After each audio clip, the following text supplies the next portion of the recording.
Magandang umaga mga ka-showwild.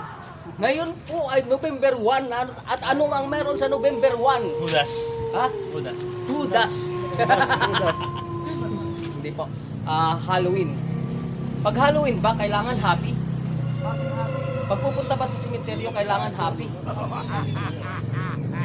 Bakit kailangan po nating dalawin ang ating mga mahal sa buhay na nahumiglay doon sa mga himlayan? Dahil natatakot tayo baka sila dumalaw sa atin. Yung mga kaugalian ng Pilipino pagka ganitong Halloween o Todos Los Santos ba tawag doon? Ha? Todos Los Santos? De Los Santos. Ha? De Los Santos. De Los Santos daw. Pag nakuha ko yung tubo ko, wala tawag. Todos Los Santos. Tapos, ang ginagawa ng ating mga Pilipino, lalo na mga Katoliko, bumibili tayo ng bulaklak. Iniaalay natin doon sa puntod ng sa puntod ng mga yumao. No? Tapos, pinagtitirikan natin ng kandila. Tapos, ano pa bang ginagawa natin mga Pilipino?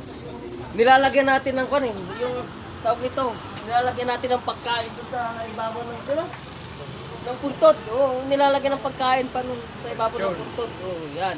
Tapos, pag tayo umuwi na, yung bulaklak kukunin yun doon, ibibenta ulit yun. Tapos yung pagkain kakainin.